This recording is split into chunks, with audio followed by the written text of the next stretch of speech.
How's it growing up with Mr. Haber? Being a teacher and all. There's always this huge emphasis on education. Really? Huge. I mean, just like him being a teacher, him being a Jew is kind of like, and then my mom being, Asian mom, like, huge emphasis on education. I still didn't do that well in school, like in grade school. Were they overbearing? Sometimes. I mean, not for bad reason. Like I was basically like average student, maybe a little below average. Like I mean, I don't know. I just average is such. I could talk for hours about like my school experience, but I was like, and that's why we're here. Yeah, I mean, Rosie was definitely way better. She was a little bit more narrow. Yeah, kind of like she was definitely more like when it came to academics. Like she. Do you think she got pretty good grades? Do you think that was her listening to your parents, or her on her own path with her like own image, like that she's like created for herself that she wants to pursue, or is it just like she was being whipped by her parents? I don't know. I guess it was just her being like the daughter. Yeah. And then they're kind of like, like middle child also like trying to be like. I'm sure you would understand. Like middle child trying to stand out somewhat. Yeah, somewhat. Honestly, I felt as a middle child, I kind of wanted to go into my shell a little bit more. It's like my parents kind of like, they tried to like get me out because they felt like I was gonna have middle child syndrome, and by trying to, like, actively get me to not have it, I kind of fell into it.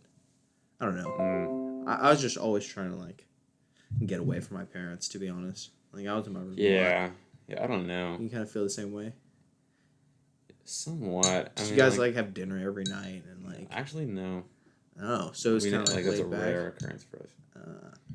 Family dynamics very interesting. My parents used to force me to eat dinner with them. I kind of wish they made us do that. But maybe whatever. Bring us closer together. Yeah, but it is what it is. Like things are how they are now, and things are fine. Mm-hmm. But in general, like Haber and your mom were just kind of like trying to push you to go educate yourself. Yeah. Push you to do more. Yeah, I remember I remember this memory when I was in 5th grade. I was like, I don't know what was going on, but I was really fucking up in school. Mm-hmm. Like, and then I didn't tell my parents, and then I had hella missed assignments. I had hella makeup work to do. This was 5th grade, and my dad, he kind of like, he gives me this talk about like, in Cambodia, the family they sell their water buffalo just so their kid can afford school. And the water buffalo, he talked to me about the importance of the water buffalo to the family. Mm-hmm. And he was like, he's basically like saying like this is what they give up just so that their kid can attend school. This is the importance of it. Just that's trying to get you to understand that education is not something that everyone has. One way or another, I guess it worked. Yeah. Well, what are your plans now for school? I mean, I just finished my community college. You're run, right? Now you're... Yeah, I went to Berkeley City College. And then, I don't know. You have any plans for the gap year?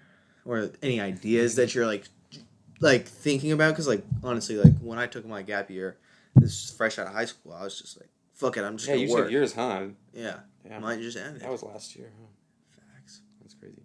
I don't know. Right now, all I'm really thinking about is like staying on top of keeping my brain active. Trying to develop good habits. Sure. Yeah, you don't want to force it, but on some level, like you do need to like, if I want to keep doing this thing, I'm gonna have to push myself to some degree. Keep going on that. I mean, it's like it could be something that you enjoy. Like people have this expectation that if you really like doing something, then it'll just come to you naturally. You don't even have to think about it. You'll just like achieve this flow state of like productivity. Just like just doing productivity. A lot of things aren't like that. I mean, it's like, good on the people who find something that they really love that they like will do every day of their lives, every day they can, you know, like maybe your brother in skating, stuff like that. Like he runs into blocks too. Yeah, I mean, yeah, like good on the people who can like do that without any sort of push, any conscious like push to like make themselves do that. But I feel like for a lot of people, arguably maybe most people, I don't know, like something that you can even enjoy, you can. There's still some effort. You will run into blocks. Yeah, and it's up to you to overcome those hurdles. Yeah. Right. Yes. And if you honestly, there's a lot of things that I've tried to work on in my life that, if when I reach those hurdles, if I'm not willing to push over them, in the week where I get it, like where I actually come in contact with the hurdle, then I don't come back to it. Honestly, like there's so many things that I've dropped and picked up and dropped and aren't like I know that. nowhere. I mean, it's like it was something you enjoyed. Obviously, you would need some kind of push to like keep it going to get it better, and then you would enjoy it in the end. So basically, it's just like you could have these things you love, but you may not love it all the time. No, you know. I totally agree with that. So sometimes it takes a conscious push. I think it's kind of similar to relationships. Yeah. You know, like if you want the girlfriend, or the boyfriend or whatever it may be, you kind of have to give it your effort. And like it's compromise. Yeah, compromise. Totally. We're given this expectation that if you love something, you have to love it all the time, every second. And it's going to just come to you naturally. Yeah, that's unreasonable. That might be true for sometimes. Some things, some people. Yeah, blind love. Yeah. You know, like I can't speak on that because I don't know if I've ever had something like that. True love happen to me. True love for a hobby or a person.